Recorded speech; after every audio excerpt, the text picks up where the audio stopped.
They say emotional intelligence is a superpower, the ability to read people, sense moods, and connect deeply. But what if that same strength is the very thing making love harder for you? The truth is, for many emotionally intelligent women, relationships become more confusing, not less. You see everything. The tone changes, the hesitation, silence, and your brain starts decoding every micro-expression like a secret language. It's not that you're too sensitive. It's that your brain is wired for empathy. Psychology calls this empathic resonance. Your mind mirrors other people's emotions so strongly that sometimes you can't tell which feelings are yours and which belong to them. That's why you forgive too quickly, stay too long, and try to fix things that were never your fault.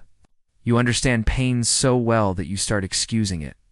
You believe you can love someone into healing, but often you end up being the one who needs healing.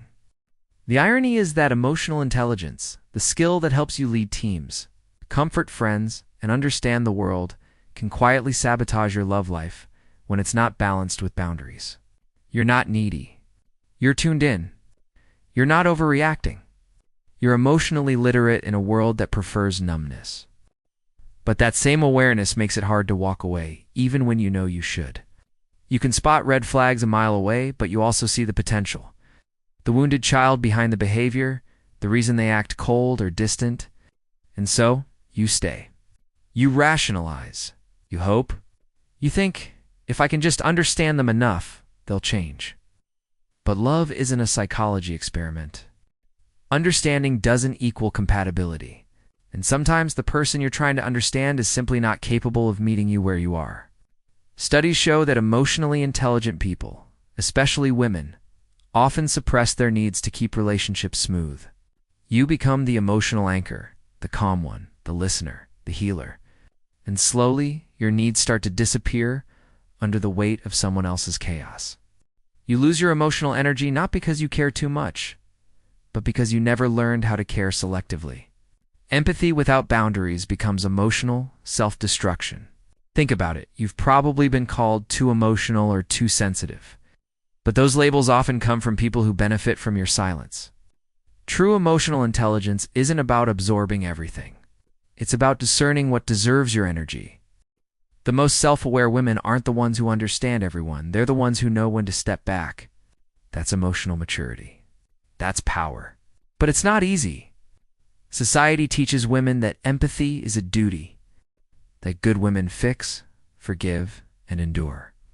You've been programmed to believe that love means patience even when it's painful. But in reality, love without boundaries is just self-abandonment disguised as devotion. There's a psychological term for this pattern, emotional overfunctioning. It's when you do the emotional labor for two people. You become both the partner and the therapist. You anticipate needs before they're spoken, you cushion the conflicts, you apologize for reactions you didn't cause. Over time, that creates imbalance, resentment, and burnout.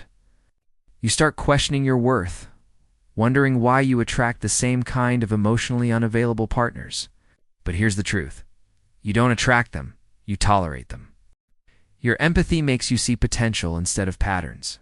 You confuse emotional depth with emotional availability. But potential doesn't sustain a relationship, consistency does. Healthy love isn't built on fixing, it's built on mutual regulation, two people managing their emotions side by side. For emotionally intelligent women, that's hard to find because you're often emotionally 3 steps ahead. You sense disconnection before it's visible. You analyze every pause, every "I'm fine," every silence. You fill the gaps with explanations that make sense emotionally, but not practically. And that mental load is exhausting. You start carrying the relationship like it's a project, believing if you just communicate better or understand deeper, everything will balance out. But the truth is, emotional intelligence without boundaries becomes emotional labor. And emotional labor without reciprocity turns into loneliness. So what's the fix? The answer isn't to become less empathetic, it's to apply empathy inward. Boundaries don't make you cold. They make your compassion sustainable. The healthiest women are not the ones who love endlessly, but the ones who know where their love ends and self-respect begins. Emotional intelligence means recognizing when your understanding becomes self-betrayal. It means knowing when to stop explaining and start observing, when to stop fixing and start protecting your peace. If you relate to this, you're not broken, you're aware. Your empathy is a gift. It just needs direction. You don't have to shrink it. You have to aim it. Love someone's potential, but trust their patterns. You can see their pain, but you don't have to carry it. You can understand their wounds, but you don't have to bleed for them. True connection doesn't require you to lose yourself.